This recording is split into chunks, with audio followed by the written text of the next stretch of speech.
Welcome to Get the Facts. It's a program that provides you with information on government's policies and initiatives. I'm your host, Enthros Campbell. Now, today we'll be talking about insurance for farmers and fisherfolks, and our resource person is no other than the Minister of Agriculture and Fisheries, the Honourable Floyd Green. Minister Green, welcome to the program. Thank you. Happy to be here. Good, we're so happy to have you. So, you've participated in a virtual launch of this insurance, and you spoke about it in Parliament on last Tuesday. Yes. Give us some background to this initiative, sir. Well, one of the things on becoming minister is that you look across the space and say, what are some of the long-standing challenges that our farmers and fisherfolk have faced? And we've identified that as just an exclusion from a lot of our financial services. And in October last year, I started a listening tour where we went from parish to parish, listened to the farmers, asked them what are their issues, and a lot of them said it was too hard for them to access basic health insurance, life insurance, and as such. So when they're faced with these crises, unfortunately, oftentimes they're ill-prepared because they weren't able to make provisions beforehand. And coming from a rural constituency, Southwest St. Elizabeth, and interacting with my farmers and my fisher folks, I saw firsthand, especially with families, when there's death in the family and then the family is called upon to bear the burden of those expenses, it is difficult. So we identified as a priority to try to get our private sector to really come forward and answer a call and implement a program of insurance that was accessible and affordable for our fisher folks. And thankfully, we put the call out there. We asked private sector to come forward. In fact, we engaged them directly. I had my team call them up and say, what can you do? Come and meet with us. Let's talk about it. And I'm very happy that Sagicor answered the call, and we now have the Sagicor AgriCare plan. AgriCare, good job. So there are who can benefit? Well, you have to be a registered farmer or fisher folk.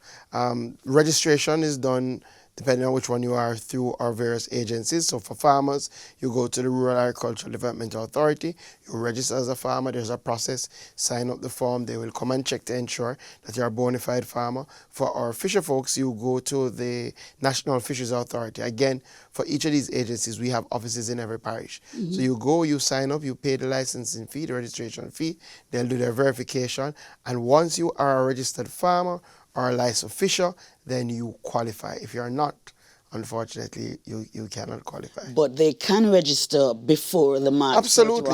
start up. So the beauty is that registration is continuous. And I would encourage all my farmers and my fishers, if you're not registered now, go out and register. And once you are a registered person, then you qualify. Okay, where can they go to get registered? So they can go to the parish offices. So again, in every parish you have a RADA office. Most of our farmers know where to find it, and you can go online, you can type in RADA, you can see where offices are, or in the phone book, or you can give us a call. With the National Fisheries Authority, it's the same approach. In every single parish, we have a National Fisheries Authority office. People used to refer to it as fisheries or fisheries division. Same thing. Go, somebody's there who can help you sign up. Okay, what's the stats like now? How many farmers do we have, and how many are already registered? We have, well, what we have numbers are for registered farmers. Yes. So we currently have about 220,000 registered farmers. And for our fishers, we have about 26,000 registered fishers. So those who are not in the loop, please come in. Right. I was listening to you. You said that relatives of the farmers and the fisher folk can also benefit. Is that so? Yes. So one of the very exciting elements of this program that Sagicor has pulled together is that not only are registered farmers and fishers eligible, but also their dependents. So if you're the child of a farmer or a fisher, or if you're the spouse, you are also eligible to sign up directly for these packages. All right. Now, there are different plans within this larger plan. Yeah. Can you walk us through that, please? Yeah, so what we did, we sat with Sagicor and we said to them, we want to see if you can cover as much as possible the full gamut of the health and life insurance needs for our farmers. So they have pulled forward a group health and life insurance scheme that covers a number of different plans. So there is a critical illness plan, as the name suggests. If you fall into one of the illnesses in the categories, then you will be covered. There is a personal accident plan. If you have a personal accident and you're covered, then you will get a payout. There's also what they call the full house plan, which is really what people call health insurance. When you go to the doctor and you get money off your doctor's visit, or you go and fill a prescription, so there's also that. There's a major medical plan, and this covers things like surgeries, chemotherapy, radiation, dialysis, so you're covered under that for that plan. And then there's a very important group life insurance plan, which activates upon death, and it goes to your beneficiaries. Excellent. And this is a plan. These are plans within the larger plan. Plans within the plan. Yeah, So yes. a farmer or fisher could have all the plans, or they could select the ones that they think are best suited for them. Okay. So you could pick out and say you just want to sign up for the critical illness plan and the life insurance, or you want the personal accident and what we call the health insurance. So you can choose what best suits you. Excellent. The premiums, are they manageable? Are they going to be manageable? Very. I would say they're very manageable, and they're manageable on two accounts. One, again, when we sat with our partner at Sagicor, we said we have to make it accessible and affordable. So we have to look at the payment terms. So unlike most of us, the flexibility that comes from this program is that you can pay semi-annually, so twice per year, or you can pay quarterly, or you can pay once per year. So you have that, you can make that decision whichever best suits your circumstances.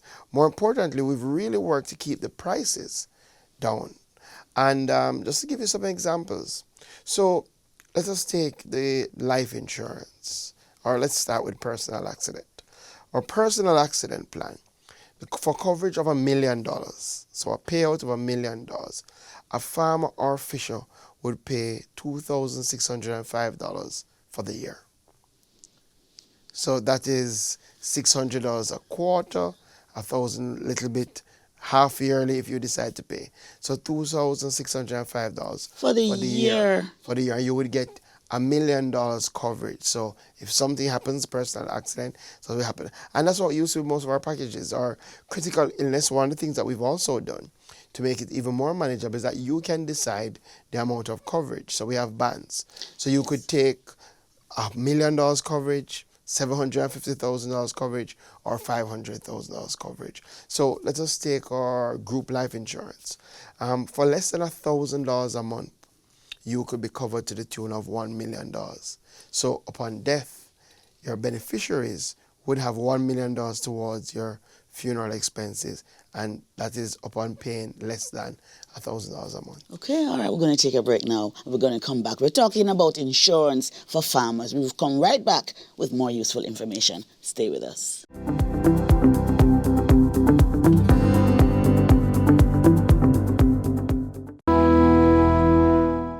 As a business leader, we're all highly dependent on the government for the effective performance of our operations. I would like to see processes that facilitate efficiency and effectiveness. We have agreed on a very powerful vision, Vision 2030 for Jamaica. And that says we would like Jamaica to be the place of choice to live, work, raise families, and do business. If we're going to realize that vision, the public sector is a key catalyst. Brought to you by the Transformation Implementation Unit.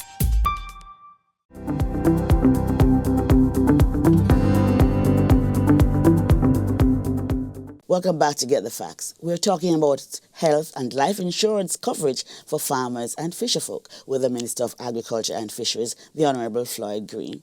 Minister, tell us about Sagicor's role in this initiative. Well, I think probably the best part of this initiative is that it's a fully private sector-led initiative. In other words, Sagicor is doing this program. Sagicor provides the coverage. What the government is doing is facilitating. So clearly, we're sensitizing our farmers, and we're going to be helping in the enrollment process. So you can utilize our RADA offices and our fisheries offices to sign up. But it's really a full-fledged Sagicor private sector-led initiative, and we're just the facilitators. Right, so when the program becomes effective, The 1st of March. So the 1st of March is when people can sign up. So now we're encouraging everybody to get your house in order, get ready. Come the 1st of March, it is live. And as I had said, we're going to use our RADA offices and our National Fisheries Authority offices so people can go and collect their enrollment forms and then fill out the information, pay their premiums, drop it off at the offices, and they can be signed up. All right, you're going to verify that each person who says he or she's a farmer or a fisher folk what are you using to verify that? Well, our database. So the good thing is that both agencies have a robust database. So again, if you're not on it, you need to try and get on it. Right. Because we already, and I think that's one of the plus and how the government can facilitate the private sector. So the private sector won't have to Sagicor. They won't have to go through the process of going out to check if these people are farmers. We already do that. So when you come in to sign up and say you're a registered farmer, we would all ask all the questions. What do you farm? Where do you farm? We would have already sent somebody out to verify this information, and that is how you get farmer's ID, as we call it.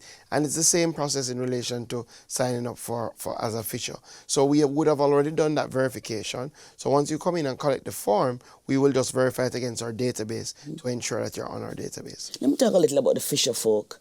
What do they need to qualify? You're talking about fishermen, you're talking about people who sell fishing gear? Well, it's once you're registered, and our registration covers a broad spectrum of fishers, from the men who go out in the small vessels to our industrial fishers who have big boats, from people who do lobster, conch, to just regular fish. So once you're registered as a fisherman, woman, you would qualify. And one of the beauties in terms of the registration process, and it goes for both farmers and fisherfolk, is that, if you and I were to go sign up for a health insurance scheme or a life insurance scheme, we would have to take a trip to the doctor and get a medical report, and we'd bring in the medical report, and then an assessment would be done.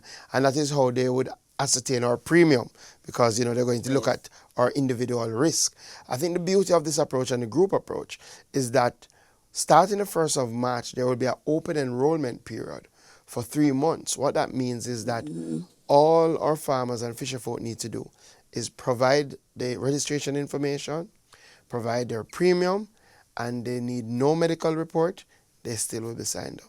Please explain the group life, because do I have to go in a group, or just once I'm registered on the RADA, I'm in that group? Once you're registered on the RADA, you're in that group. You've said it perfectly. So what we've gotten the private sector to do is to look at our farmers as a group. What used to happen is that the farmers used to go as individuals, try to access insurance, and the cost would be prohibitive. We said to the private sector, let's take a different approach. Look at the farmers as a group, treat this 220,000 or this 26,000 fishers as a group, and calculate the benefits like that. Yes. And I think it has worked. Yes. I'm not a farmer yet, but I'm planning, or I'm not a fisher folk, but I'm planning. Would I qualify? What do I need to do? No, you have to register. You have to just register. You have to register, and Okay. clearly there's a verification process. So it's not you walk in and register tomorrow and you're automatically on our database. We would have to do the checks and balances. But I've already said to the team, part of this, we do want to see more people register. We know there are farmers out there who never thought it was worth their while. A lot of people said to me when we were on our listening tour, why Minister Fua? When am I going to get my farmer's ID? What benefit do I get from that? It's a valid question. If you saying to people go and register, clearly it helps us for planning, but how does it help the actual fisher? We're saying no, we're giving you a tangible benefit through our partnership with the private sector. So go out and register, and we will facilitate the expediting those checks and balances so that you can qualify for this system. Yes. This is definitely another plus for young people who want to go into farming, right? Yes. It's a big, big plus. Yes.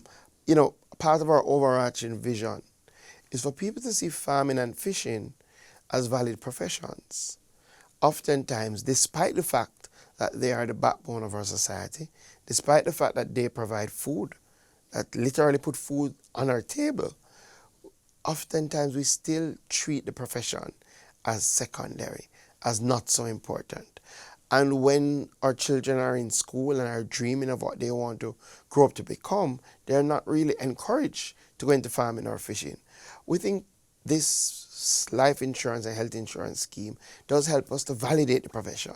To say, just like any other profession, you can go and secure benefits that can make your life easier. So for us, it's a big plus, and I think our young people look on and see it's a very attractive profession. Yes, Minister, Sagicor has really come through for the farmers and fishers at this time around. What message do you have for other members of the private sector? Well, the door is open. The door is still open. The beauty is that, we believe that competition will help. We believe that all financial services institutions that look on insurance as a part of their package, that they can look on our farmers and our fishers as group and can craft attractive packages that will appeal to them. So I say to them, it's not too late, right? Sit with your teams. We are open. Come sit with us. Let us see what can be done. And still, there are other areas that we still haven't covered. Definitely. We want to see crop insurance. Definitely. We want to see our private sector partners step up and say, we can provide an affordable, accessible crop insurance scheme. The government is here to help. We want to see vessel insurance for our artisanal fishers with those small boats. They value so much, and yet still they're unable to get insurance coverage, and so they can't leverage it as assets for loans. We want to see that dealt with. Plus, overall, we want to see our banks really readjust their formulas, their facilities to provide low interest capital to our farmers. Very, very important. Right. And to our fishermen. Yes, as we wrap, I still in my mind, I'm thinking, that small premium, what do you say to public farmers who are watching and say, oh, that little money really we're not getting much benefit? What would you say? Well, the benefits are stipulated. The benefits are sure. So you know exactly upfront what you're paying for. So despite the fact you're only paying $2,605 for the year, your benefit is $1 million if you get in a personal accident, right? Despite the fact you're only paying less than $4,000, I think it's $3,700 something for the year for our critical illness. You know, if you get illness that falls into those categories, you have $500,000 that you can call upon. So the beauty is that even before you start paying, you know what your benefits are. So it's not if or but. So your benefits are sure. And how we've been able to do this with our partners in Sagicor is because you're being treated as a group.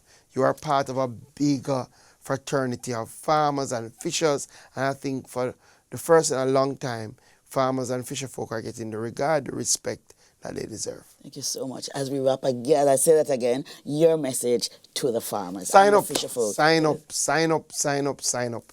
I would say to every farmer, every fisher right across Jamaica, and your children and your spouses, get on this program. Let's not wait until something happens. Let's not wait until, unfortunately, that road that all of us must walk, death, comes, and then the family wonders how are they going to afford the expenses. Put things in place from now.